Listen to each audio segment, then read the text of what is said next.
All right. I want to talk about this. Let me let some people get in before I go in and start talking about this, just so I can get some little bit of interaction for you guys. But I want to talk about this video because I posted it purposely with the intentions of seeing how people thought in terms of pricing items, because a question I get a lot is, how should I price this item? Like, I'm new to embroidery, I'm new to the garment decorating industry. How should I be pricing my items? And that's a very loaded question because as many videos as people have put out, there's no like real solid way to price an item, and the prices that people would pay varies from place to place, and it varies from circumstance to circumstance. And when I posted the video, I got some interesting comments, and I let it ride for a couple of days so that I can see people's responses and how they were, what they thought about what I priced. And I did that specifically for a reason, but we'll get into that in a little while. I'm trying to go on YouTube and make sure I'm live, which I know I am, but my channel, view channel. All right, yeah, I'm live, but I don't see my cover art, but that's cool. All right, yeah, okay. 1 second, guys. Okay, cool, yeah. All right, here, yeah, I'm live. So, as you're coming in, let me know where you are viewing from and who you are and what you do. If you have a YouTube channel, I see I have 8 people watching right now, but it's very, very delayed. But I wanted to get into a few of the comments that people left and talk about the comments that they left to kind of like get you guys thinking a little bit, thinking differently. Because I think people, especially in terms of embroidery, think one specific way, and they're like, okay, this is how much I should be charging per stitches, right? People, the traditional way would be $1 per 1,000 stitches, right? I have an embroidery price calculated it on allenawade.com on my website that you guys can purchase and download. And my embroidery price calculator is based on time versus number of stitches, because things can always go wrong in embroidery. And actually, the embroidery price calculator doesn't adjust for time. You can plug in how many stitches it is, plug in how many pieces you have, and how fast you're running the machine. And the formula is total stitches divided by the stitches per minute you're running your machine at, and that gives you the time that an embroidery design is going to take to stitch out. What's going on? Joav Creations, what's going on? Probably butchered that, but how are you? Let me put that on the screen so you guys can see. How do you pronounce that? Joav Creations? Joave Creations? You guys got some interesting names. Anyhow, we're going to get into some questions, some comments to people. Juve. Oh my gosh, I feel so silly. I should have knew that. Juve Creations. I like that. Okay, cool. Juve. Where does that name, if you don't mind me asking, where are you from originally? All right, so let's get into some comments that people left in this video, because I thought it was very, very interesting, and I thought it was worthy of a live to get people to start thinking about different reasons why you might price your item a certain way. And the video that I made, Embroider Bigger to Maximize Your Profits, is exactly what it is, right? In all the garment decorating methods, embroidery makes the most money, specifically rather, when you're embroidering large designs on hoodies and crew necks and things like that. You can sell hats for a high price depending on what you put on hats, but hands down, if you embroider a large design on anything, right? On a varsity jacket, it's just gonna make more money. Embroidery will even do better than rhinestones. I'm not sure actually. It depends. It depends. But when I told you guys how many stitches the design was, people kind of went crazy. I think the design was about 150. I forgot how I said it in the video how large the design was, but people were saying like the price should be like 110. Let me bring some things on it. Let's read some comments here. All right, so this is the comments of the video. So we're gonna sort the comments by, okay, newest first. I wanted to sort them by oldest, but it's not letting me. All right, so anyway, let's scroll down to the first comments. All right. Jenny said, "Awesome stitch out. I appreciate that." Nate Moore 4 said $80 is that because I okay. So let me give you guys some context. Let me give you guys some context in case you guys did not see the video. So I had a very large. I had an order for a very large. It was like about 11 inches, and it was a circle with a let me just show you guys with a line on it for a school, right? Here it is right here. Let me show you guys right here. And this is what I did. I embroidered this out really large on Gildan hoodies. Gildan hoodies, right? And there was a lot of talk about how much I charged, right? But there in the video, there was a little bit of things that I left out. I left out the fact that it was for a close friend of mine who I knew since I was a kid, 13 years old to be specific.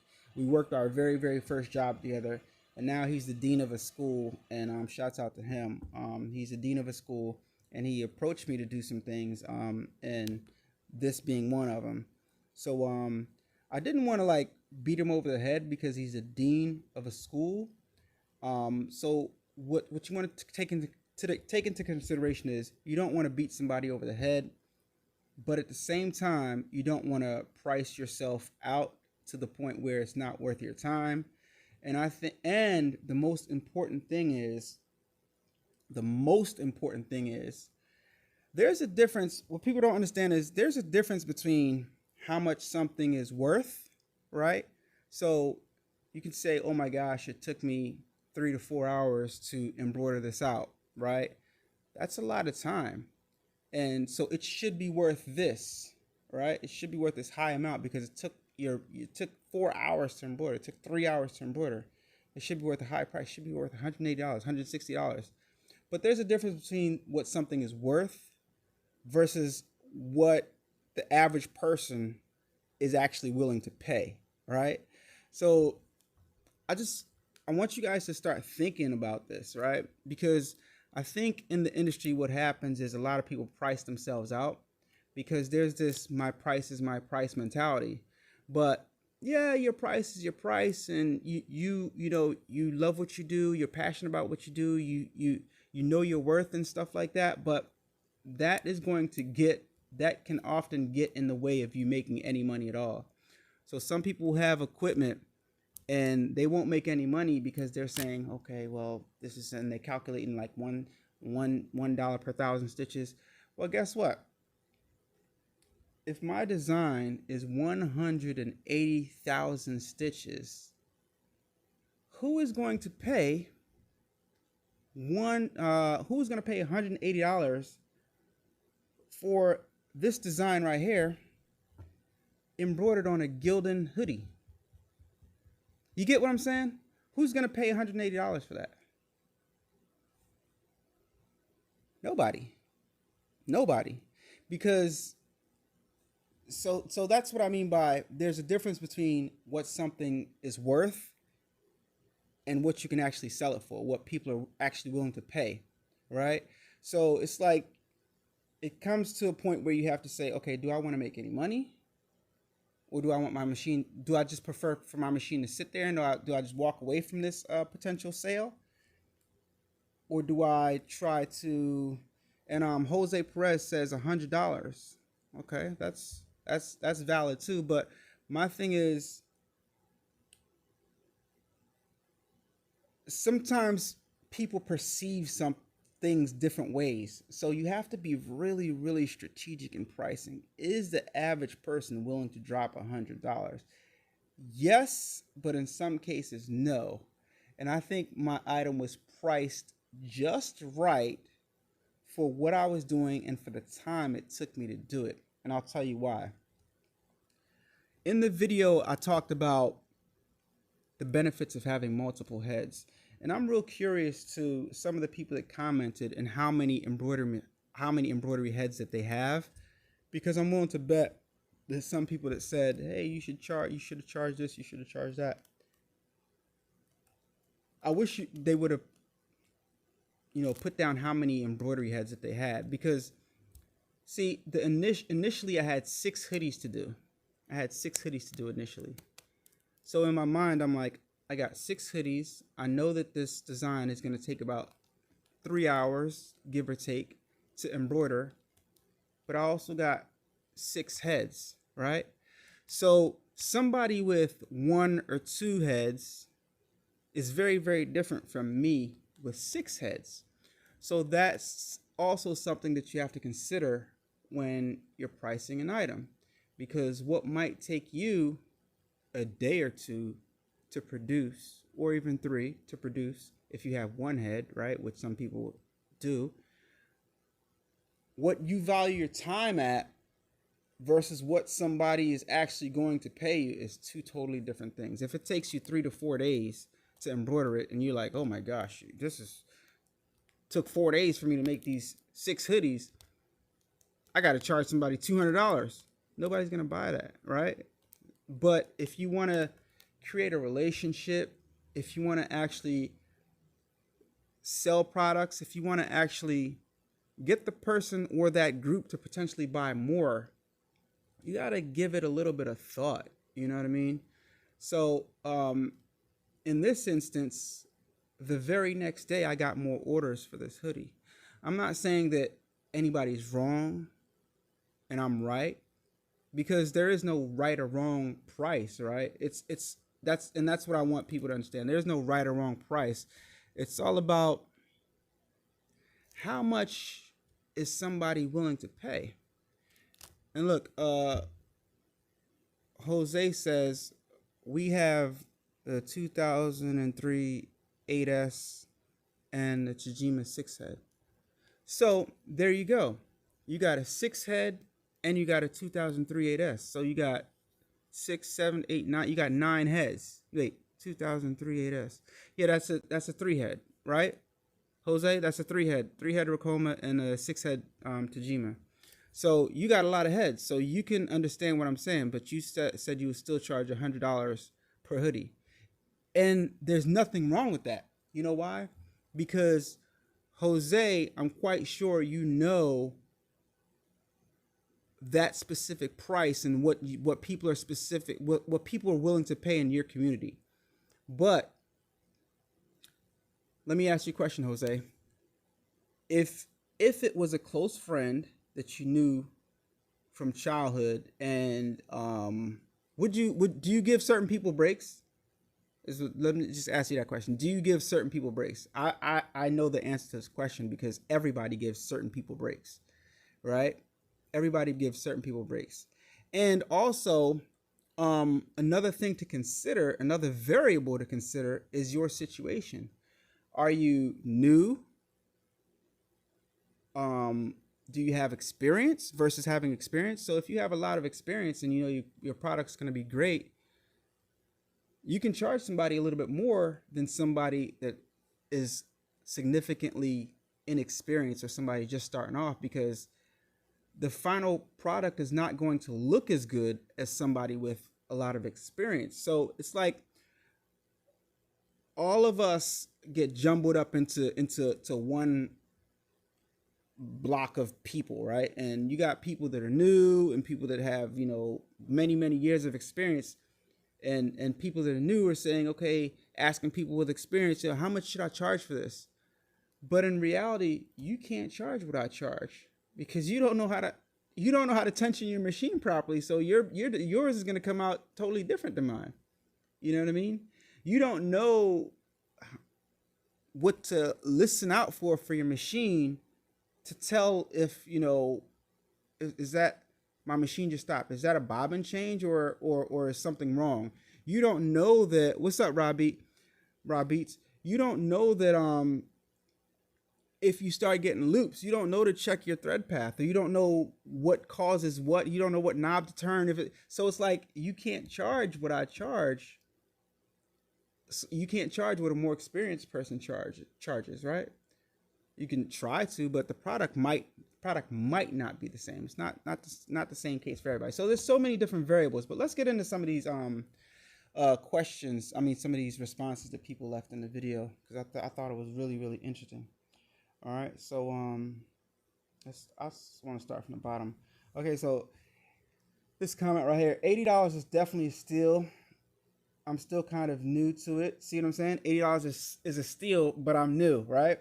New to it, including digitizing fee. Wait, I'm still kind of new to it, but I would have included my digitizing fee. And see, I did include my digitizing fee. They paid that beforehand, before this even. The digitizing fee is something totally separate than how much I charge per hoodie. So I'm not gonna say, hey, I didn't break it down like that. And also, the person said the thread count, which is 125 per stitch. I think she meant per 1,000 stitches. That's what I think she meant. So in my opinion, for my business, I would have charged at least $111 per hoodie. So this is a prime example right here. I wish this person was online. This is a prime example where somebody who's saying that they're new, right? They're new right here. She says, I'm kind of new, but I would include the digitizing fee, and I also would have charged $111 per hoodie. In the chat, I want you guys, is it? I mean, she knows her worth. She knows what that product should sell for in her situation. But when you were new versus when you got a couple of years in, did you charge the same price? I'm just curious. In the chat. Good afternoon. What's up, T-Town T-shirts? Good afternoon, Barb LaFond. Is that Tia LaFond? No, it's not. MN Custom Made Barb LaFond. How are you? In the chat, what do you guys think? When you were new, did you charge the same as when you got some experience under your belt? And if so, like what exactly happened? Well, like, did it work out good? Like, did you get the customer back? Because to me, it would seem like if I'm new to embroidery and I charge $111 per hoodie, if the customer buys one or two hoodies and they see that I'm not that good, which embroidery is something that takes time to learn, guys. So if you're new, your product isn't going to be as good as somebody that's experienced, because it's just not. So Rob Beach says definitely not the same. Then Rod, you know, like when we first started off, because we kind of started off around the same time, you know what I mean? Like maybe like a year difference or whatever, but it's kind of the same. So do you even still have a machine? I'm not sure, but you know that when you first started and you thought you were good versus when you realize, yo, I'm really getting this, right? Everybody that embroiders know that you're still learning stuff to this day. Embroidery is just one of those things. Like I'm still like, I'll give you an example. I was embroidering these specific hoodies the other day, right? And I actually had to take one off, right? On one of my two heads, I took one off because I was getting like little loops. And for some reason, it didn't dawn on me to check the thread path. That's embroidery 101, right? But I mean, normally I would, but for some reason I just didn't.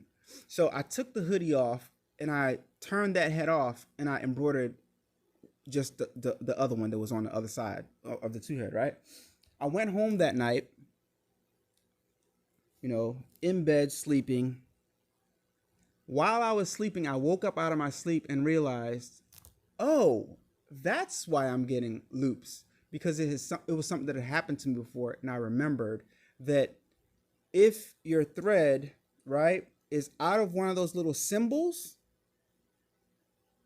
you can adjust the tension, you can tighten up your bobbin, nothing. You have to, somehow the thread can get out of one of those little tension symbols, the two little silver things that's underneath the tension knob. And sure enough, I walked in the next day, I looked, and that specific thread that was giving me a little bit of loops was out of one of those symbols. I put it back in, I put my garment back in, I fast forwarded to the same spot, I shut the other head off, turned that head on, I fast forwarded my machine to that spot, I flicked the switch so to start right away, boom, finished that hoodie no problem. So that's not something that somebody with no experience is gonna know, right? Even somebody with experience, sometimes you have brain farts. So it's like experience comes into play when it comes to charging. And I really think that this person right here might have had. And also, like I said, another thing is, who's willing to pay $111 for a Gildan hoodie? That's another thing that comes into play. Like I embroidered on Gildan hoodies. If you're gonna charge $111, I want a premium hoodie. I want a premium blank. I don't want a Gildan hoodie for $100. Anything $100 or more, I want something premium. So I'm curious. Where is he at? Jose, you would charge $100 for a Gildan hoodie embroidered? Because sometimes you can have the best design, but if it's on the worst blank, it should be a different price. Arguably, right? I don't know. Yeah. So let's see some other comments here. I want to address. What size is that? Looks like it's 11 inches. I agree with the others. This price was very generous. I also agree that the setup charge is another style we already established. In fact, I did charge for the setup fee. I did charge for digitizing, rather. Labor costs would run up the price. You are doing a big favor. The design is beautiful and stitched out smoothly. Can you share the name? I digitized that myself, by the way. But yeah. So all good stuff. Good information right there. Yeah, and I agree with a lot of things, with pretty much everything everybody's saying, but this is just about the thought process of you guys making better decisions when it comes for pricing, because you can price yourself out real easy, and sometimes you'll be in a situation where, in the comments, let me know if you were ever in a situation where somebody contacted you, your business phone, or contacted you in general, and you told them a price and they said, okay, I'll get back to you, right? You ever got that, okay, I'll get back to you? You know what that means, right? You're not getting that job, right? But then you're thinking like, damn, maybe I was a little bit too greedy. If I'd have just said something different, like, is that within your budget, or before you say your price, what's your budget? Because I wanna work with you. So what's your budget on this product? I want your business. I want to work with you on this. I don't want to beat you over the head. What's your budget? You know what I mean? Maybe if you kind of have a little bit of tact, a little bit of more strategic pricing method, then you would have got that business. Because sometimes, let me tell you something, it's better to get some business than to get no business. All right. And sometimes you'll price yourself out. I've had it happen to me before. I've even digitized something before, knowing that I'm going to get the business, and didn't get the business. And it digitized, and I even embroidered a sample and sent it to them and didn't get the business. Why? Because my price that I was asking at that time for that specific project might have been too high for the person. So they were like, it was definitely too high for the person, you know? And you don't want your machines to just be sitting there with your nose up in the cloud because your price is my price. It doesn't, if nobody's willing to pay for it, like you gotta, you know what I mean? So you just got to be strategic when it comes to this stuff, guys. Let me read a few comments before I go to the next comment of that specific video. Okay, T-Town T-shirt says, no matter what brand you are, the quality you use, your time for your embroidery machine still costs the same amount. That is 100% true. That's 100% true. Now, what I will say to that is, it's 100% true, but we're thinking about ourselves. T-Town T-shirts, that's a real, no matter what brand you are using, the quality you use, your time for your embroidery machine still costs the same amount. That is 100% true. But guess who doesn't care? T-Town T-shirts, let's be real. Guess who doesn't care? The customer doesn't care, right? The customer doesn't care about your time. The customer doesn't care about, your embroidery machine. And the customer is the person whose money you're trying to get. So the reality is you have to still think about things and price strategically. And when you have multiple heads, you'll save money. You'll save money because you'll save time. And sometimes when you have multiple heads, you can pass those savings on to your customer. But there's many, many, many different factors that come into play as far as pricing, especially with that specific job that I had. One, him being my friend that I known for a long time. Two, me wanting to work with that school because he's the dean of that school. So I'm like, you know what I mean? And three, me knowing that it's only going to take me maybe like 5 hours to knock out this whole job. And I got 6 of them. And later on the next day I got more. Now, he's talking to the people to see if I can get the uniforms. If you're priced too high, you're not going to get these opportunities. Possibly, right? All right, so let's go on to the next thing here. Let's see what somebody else says. Okay. I think no matter what, I would have charged $80 because he ordered a few, and because I believe you're building a relationship there you go. You're building a relationship with your customer. This job will bring more jobs. Exactly, and it did. Some people say that they would charge $100, but it's a gilded hoodie. There you go. See now, this person right here is thinking. And that's the point of this. I wanted people to really think, right? Awesome job. Who digitized that? I did. Me being antsy, I would have used Mighty Hoops. That's because I asked the question because I thought on that video that I didn't have enough Mighty Hoops, and I did actually, because I do things in advance, and the other one Mighty Hoop was actually on the floor, and it was hooped up for another hoodie that I had them brought on the back of. So charging, it depends on if this was catalog item I already had or something I had to design, because I would have added on the digitizing. I definitely did add on the digitizing fee. I would probably charge around the same amount, a little more or a little less, between $75 and $85. See, this is also somebody who's thinking, because it depends on the circumstance. And also the most important thing, guys, what is someone actually willing to pay for this item? All right, somebody can come to you for a job. You can know all these different variables, how long it's going to take you. Customer doesn't care, right? How much you paid for your embroidery machine, customer doesn't care.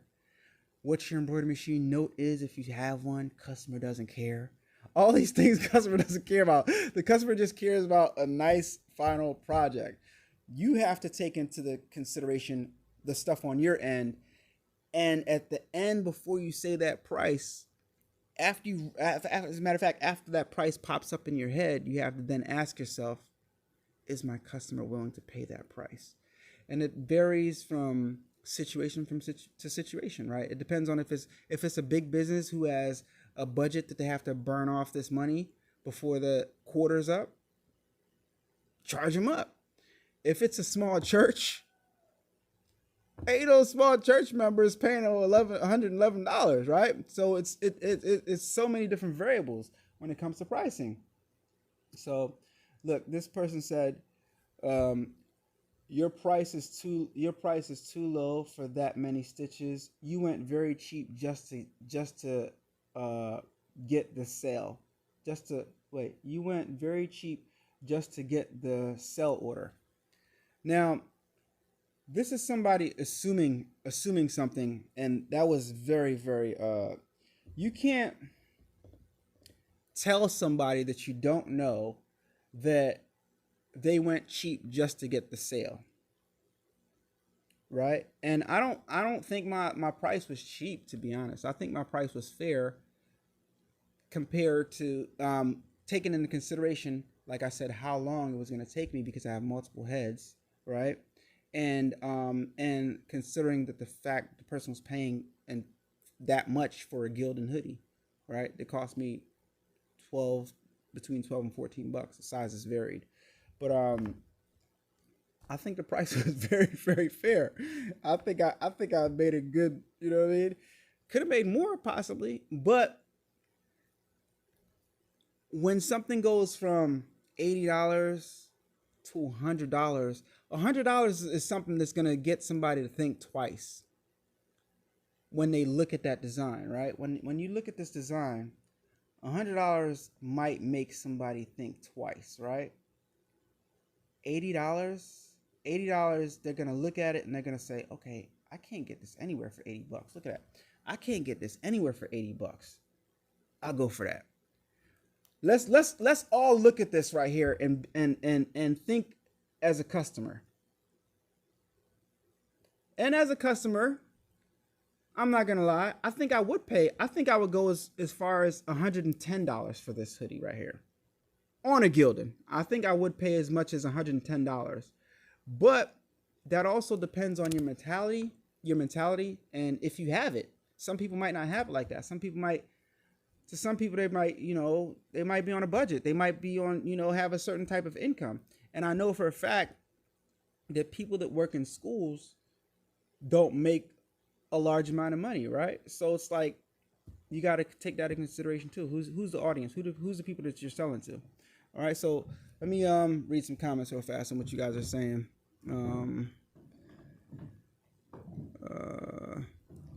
MN Customs Made Barb says Sport Tech embroidered, and the front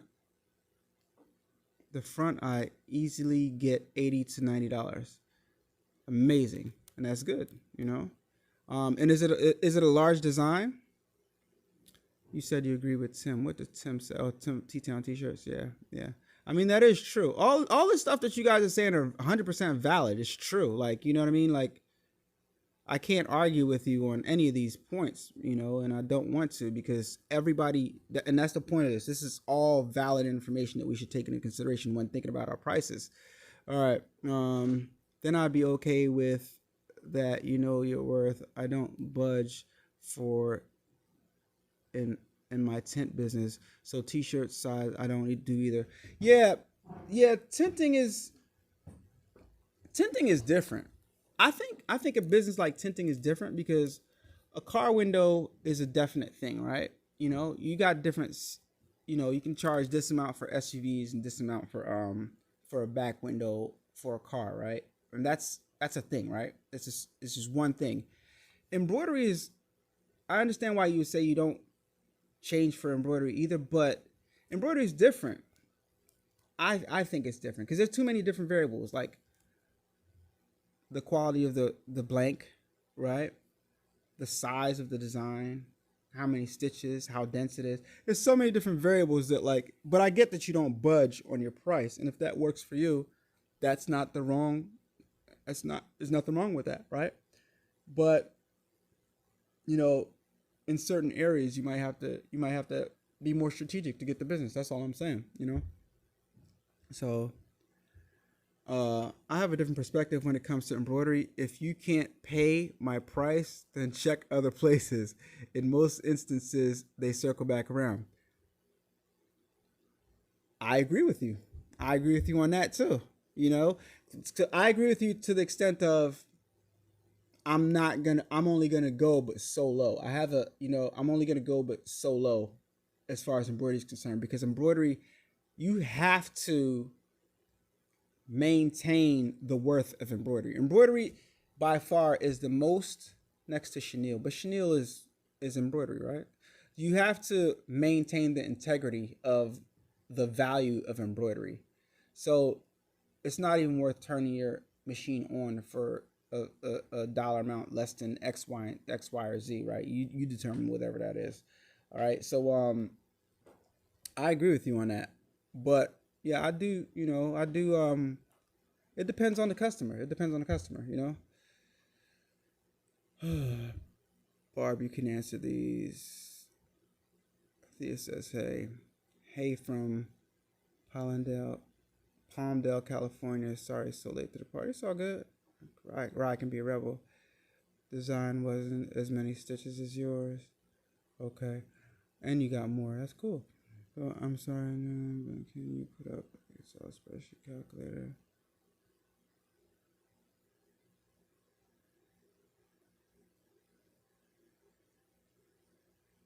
Oh no, I didn't put the embroidery price calculator on the screen, but can I don't have it on my I have it on my phone. But you guys can go to alanawade.com, alanawade.com, and you can type in the search, because it's not physical, like you can't, it's hidden on the site.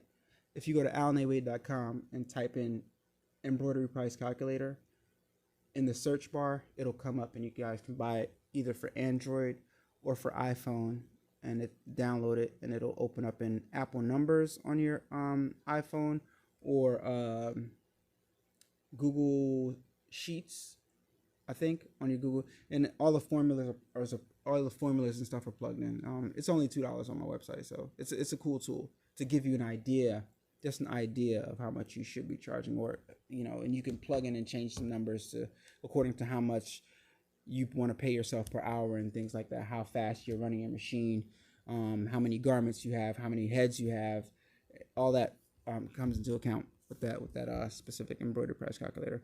All right, so Bells, what's going on, Bells? How are you? Bells says embroidery is where it's at though, and for a good design and a hefty one, $110 easy. Hey, that's what's up. You know what I mean? Thank you, Bells. I'll gladly make something for you for $110. Doing hats and having issues on the embroidery. For some reason, needle keeps breaking. Okay, so Levite Apparel is embroidering right now. I think Levite, you have an EM1010. Needles keep breaking. Needles break when, I've explained this in videos before. Needles break.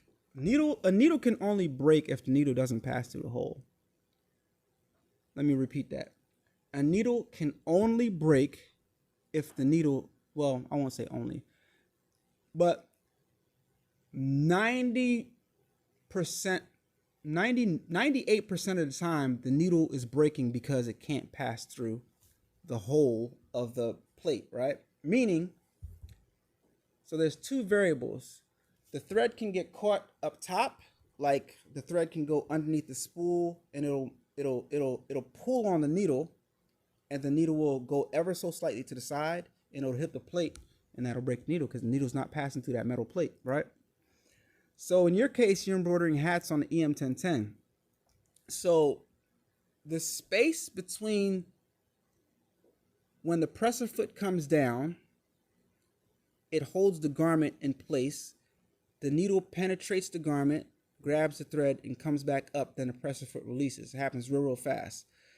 But in a lot of the Ricoma machines, I think they changed it now, but it seems like there's not there's just ever so slightly too much space between the presser foot when the presser foot presses down on a hat specifically, because hats are thicker. And when the needle goes through it, the hat's thickness and the density of your design could cause the needle, when it's going in and out, a little bit of friction for that needle to move a little bit to the left or a little bit to the right, and then your needle will break. That's the only way your needle's breaking doing a hat. Want to know why? I'll show you why. I'll show you guys why right now. How do I know this? Let me open up another browser, as a matter of fact, because I don't want to lose this page, because I want to look at some more questions. What do I have going on here? Give me a second, guys. I'll show you guys why in a second.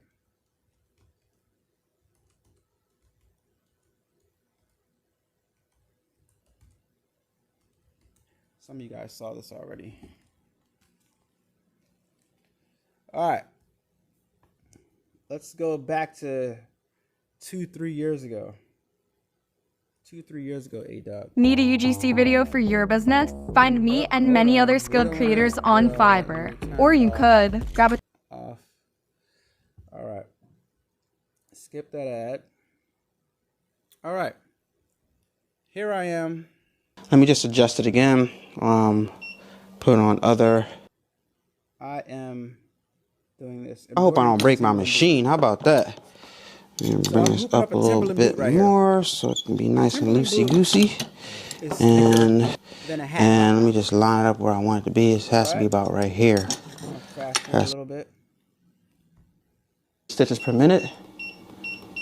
All right. Let's try again, because it did penetrate the boot. All right. So this. Let's go back and see the first attempt. A bit in case the needle goes flying. Let's see what happens. I didn't think this would work, but look at this. What? All right, the thread broke, but it did penetrate. The thread broke, but it did penetrate. So all right. Oh, wait. You didn't even have that on the screen. Give me a second, guys. Sorry about that. Sorry about that. I'm doing too much. Doing too much. Hold on. All right. So this is the video where I attempted to embroider on the Timberland boot. Let me make it bigger. All right, so let me rewind. And here we go. Put on some safety glasses, but whatever. We're gonna do it. All right. Number 2. All right. Yeah, I'm using black. Okay, I'm gonna hit start. I'm scared. Let me back up a little bit in case the needle goes flying. Let's see what happens. What? All right, the thread broke, but it did penetrate.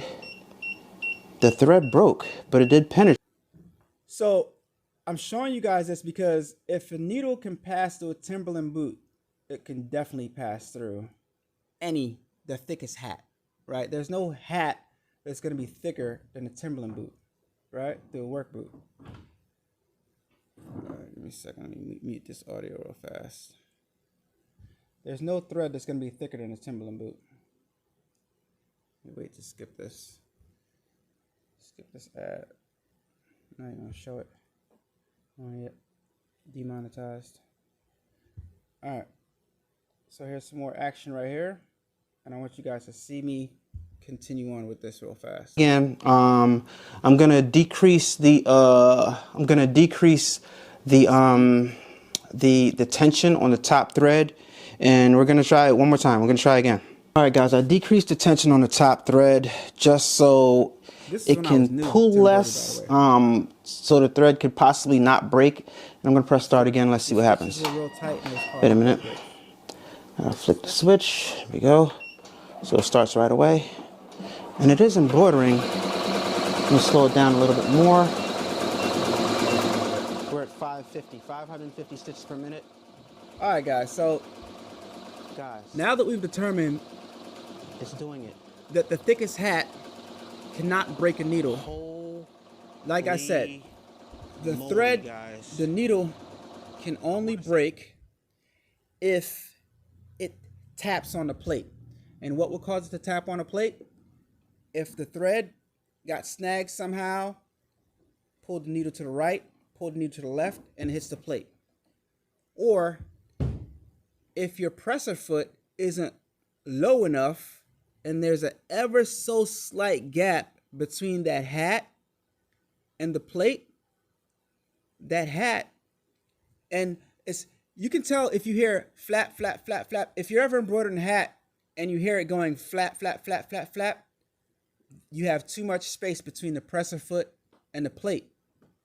And what's going to happen is that flap is the needle going in and out, and that flap causes some vibration, and the vibration will cause your needle to hit the plate, and that's what makes your needle break. So to rectify that issue, you have to, on the EM1010's case, you have to actually take off the whole face of the EM1010 to access the screw to lower your presser foot a little bit more so that it can come even tighter, so that it can hold that hat in place while the needle penetrates and goes in and out. It's easy to do it on the Ricoma machines. I have a video showing you guys how to do it, but you guys can see right here. So what have we learned here? We've learned that there's no hat. So all the, oh my God, a Richardson 120, Richardson 110 is too tough for the embroidery. No, it's not. You just, no. There's no hat. That's a myth. You just saw I debunked the myth. A Richardson hat is not tougher than a Timberland boot. Can we all agree on that in the chat? So, anyway, all right. Let's go back to what we were talking about earlier in pricing and stuff like that. I just wanted to show you guys that real fast because Levite made us go on the tangent. So Levite, yeah, you need to lower your presser foot, bro. You need to lower your presser foot. That'll solve your issue. Perfect. Thanks so much.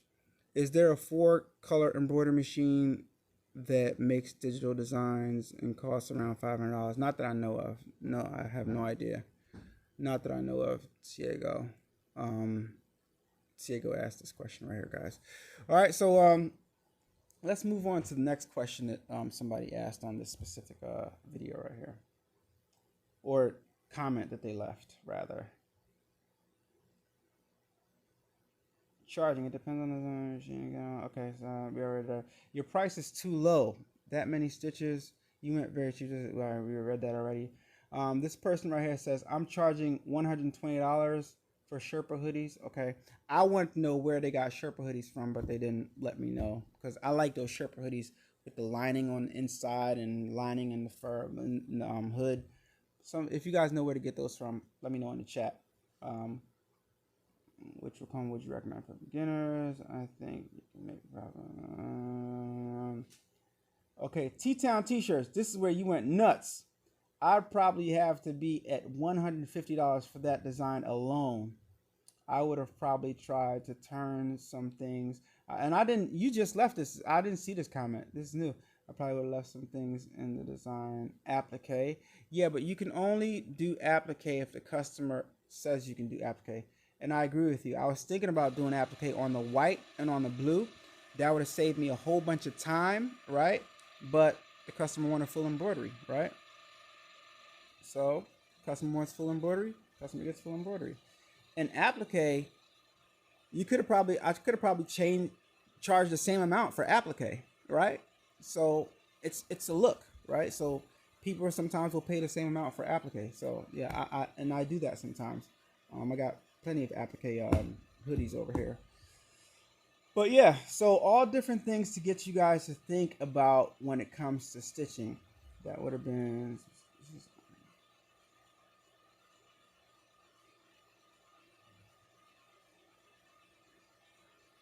See?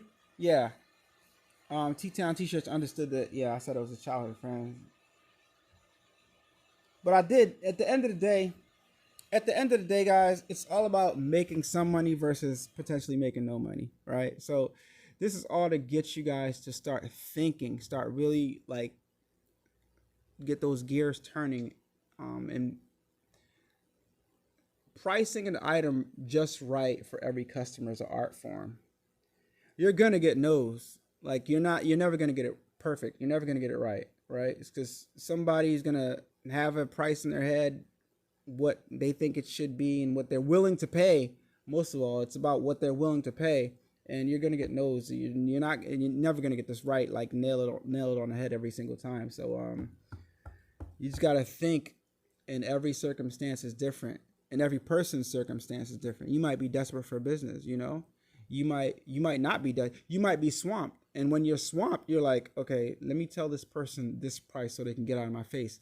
And sometimes they might surprise you and give you the business anyway, and you'll be more swamped. So there's no right or that happened to me a few times. You know, you're swamped, you trying to get stuff done, and you're backed up in orders, and so you just tell them an outrageous price so they'll go away, right? So you can get back to work, and they're like, okay, when can you have it done? It's crazy. You never know, right? You never know. So this was just like an exercise, guys, to like that video. It's just an exercise to get you guys thinking and to try to like, there was a lot of different variables in that specific situation. So, you know, anyway, let me read some more comments. When embroidering quality varsity jackets, do you always go under the lining? Yes. If it's a jacket that I'm able to go under the lining, definitely go under the lining. 100%. Yes. All varsity jackets are not created equal. Some you can remove the lining totally. Some you can't remove the lining at all. Some you can only zip the body part out and the sleeves are sewn in. Some don't have zippers, they have buttons. All of varsity jackets are totally different, are different. So it's all about, can you access underneath the lining? Some of them you can, some of them you can't. So would a tool applique be less weight if the customer had approved? Less weight. Yeah, it would have definitely been lighter. The tackle tool material would have definitely been lighter than full embroidery. Yeah. And it would have been easier. It would have been easier for me to do. Easier from the perspective as it would have took less time. But me sitting something on an embroidery machine and press and start, it's not that difficult at all. And throughout the whole process of embroidering those things, I'm just changing bobbins because that was a whole lot of stitches. I think each design took about 3 or 4 hole bobbins, each one. So yeah, it was costly to produce, but I did make a significant profit at the same time because I got those and then more, right? So I'd say the total cost was probably about the price of 1.5 of those hoodies, right? So so when I say 1.5, I mean 100 and maybe $140, $145. I would say those are costs and supplies and stuff like that. So yeah, not including my time though. My time is different, but it didn't take me that long to produce them at all. Not in mind. So all things to think about, guys. All things to think about. So that's all I wanted to talk to you guys about today in this live. Let me know your thoughts. I just want to provoke some type of discussion around this and get people thinking about different ways to price and what's right versus what's wrong. There is no right or wrong, to be honest. It's just it goes from person to person because everybody's situation is not the same. You know, some people are talking from a one head perspective, and if you have one head, you're definitely not charging that price because it's going to take you way more time to produce it. But then if you charge too high, the customer might walk away, and then your one head is still sitting there not making any money. So should you have taken that price down? That's what you're going to be thinking when you lose that job, you know? A bunch of different variables. Or if the customer gives you a hard no, which in most cases they won't, they'll just say, okay, let me get back to you. Or what are some things that customers say? Okay, let me get back to you. Let me think about that. All right, let me ask my team. All right, let me talk to the committee to see if, you know what I mean, or whatever. So you won't get like a hard no in most cases so you can rebuttal that hard no and say, well, what are you willing to, or what's your budget? I want to work with you. What's a price within your budget that you know that I can consider? Because sometimes they can say, they can come back with a number and you'd be like, oh nope, that's too low, definitely not, right? So, you know, or they can, you know, you guys can meet halfway sometimes. So all things to think about, guys. Let me know your thoughts in the comments down below. If you have any more questions for me, then go ahead and ask them right now. I'm about to get out of here. Stay tuned for the video comparing white toner sublimation printout to Sawgrass SG1000 sublimation printout. You know, one thing I like about the white toner sublimation, not only to me does it look more vibrant, but some of you guys don't like the fact that it sticks to the garment and you actually have to peel. Like when it pops up, it is sticking to the garment, so you have to peel kind of like right away so it doesn't get even more sticky. But what that does is, you ever traditional sublimation, when your heat press pops open, everything goes flying and you have a little fluff effect where the paper comes up and you get some ghosting, right? But because it sticks, you don't get any ghosting with white toner sublimation. I think that's very, very interesting. So for those of you guys that didn't see that video of me doing white toner sublimation, you might want to go check that out. It's very, very interesting, and it gets your wheels turning. And I don't think a lot of people, let me see if that audio is on. Okay, no, it's not on. I don't think a lot of people have made videos showing the white toner doing sublimation, and I think it's I'm glad I was able to do it. So yeah, anyway, I'm not gonna show that. So guys, I'll talk to you guys on the next video, and see you guys later. Bro, can you still use regular sublimation paper? It won't stick. And that's another thing about white toner. You don't have to use sublimation print paper at all. Okay, so first of all, let me say this just to clarify something. You're not using your regular toner cartridges. You're using sublimation cartridges, sublimation toner cartridges in your white toner transfer printer. So you do have to change. You do have to buy the sublimation kit, right? That comes with different toners. I showed that in the video also. But no, you use regular copy paper that you get from Staples. You no longer have to buy sublimation paper. You use regular copy paper, which is absolutely insane to me. Let me show you guys that video real fast so you guys can see, so you guys know what to look for. The video cover is this right here. Let me show you. The video cover is this right here. White toner sublimation. Here it is right here. Alright. Make sure that audio is not on. Is it on? Okay, no, it's not on. I'm just getting these ads. Guys, by the way, while you're watching my videos, don't skip any ads, please. Don't skip any ads. Don't skip any ads. So this is the cover of the video right here. And this is, you know, it's called White Toner Sublimation on the iColor 650. So go check that out if you haven't checked it out. Also, a lot of you didn't see that video I did on how to make window clings using your white toner transfer printer. You can do so many things with that printer, man. That video is this one right here. Window clings right here. All right, window clings. That was pretty darn cool. So yeah. Anyway, I digress, guys. I'll see you guys on the next video. Thank you so much for hanging out with me. What's the recommendation? Satin with around applique. It depends on what fabric you're working with. Standard in Chroma Luxe, I think the steel stitch is around 3, right? You might want to make it 4.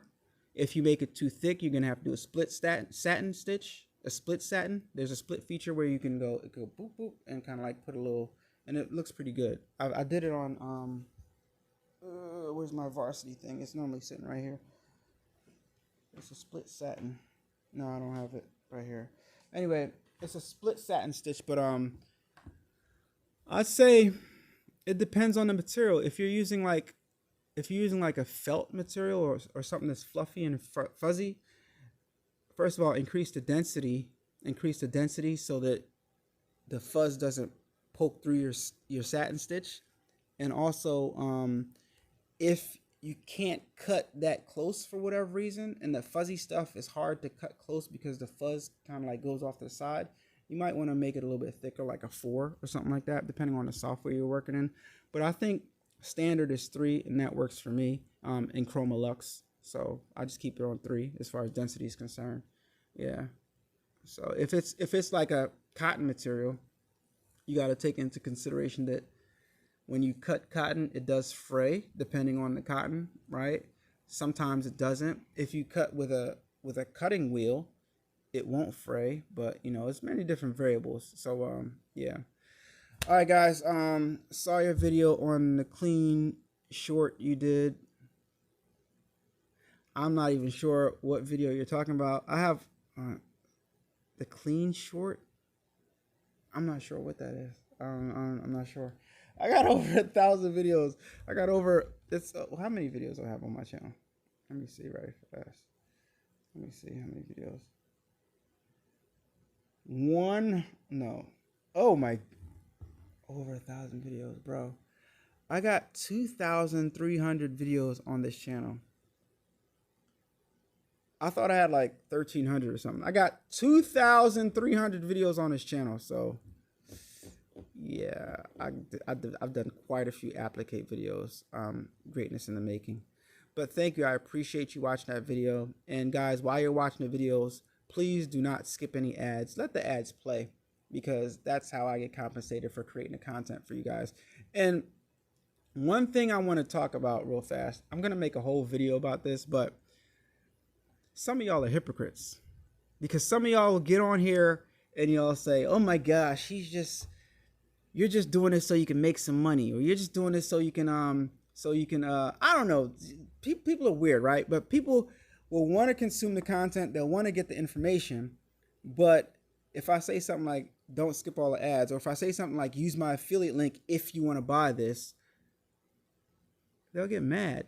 But the hypocrisy is, some of you guys have 9-to-5s. The majority of you guys have 9-to-5 jobs.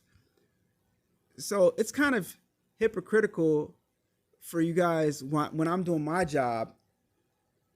I don't get paid how you get paid. So for me to ask something of you for consuming the content, I don't think it's too much to ask. But influencers are starting to like feel bad because people in the comments sometimes say some weird stuff like, don't you just try to, I have to sustain my living. People, as influencers and content creators and online personalities, you have to maintain your living. So it's like, you shouldn't shame somebody for an ask, right? Because if they don't ask, they're going to be forever wishing they would have asked. So they're always going to be that poor content creator. So yeah.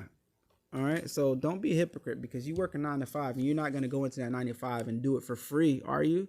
No, you're not. So just, you know, put things in perspective. You know what I mean? Put things in perspective, guys. Anyway, it just dropped yesterday. It's oh,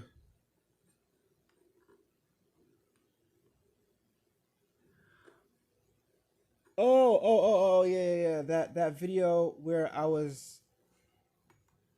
Oh yeah. Okay. I'm thinking you meant shorts, like short pants. Okay. Yeah, that design came out clean. Let me show you guys real fast. It's right here. It's a Philly thing. See how clean the stitches are on that. That was on my first machine. That was on my very first single head. Yeah, my very first multi head, the MT1501. I did that on. So yeah. All right, guys. All right, now I'm gonna get out of here. I'll talk to you guys later. Thank you so much for tuning in and joining me on this live, and I'll see you guys later. Thank you so much. Peace.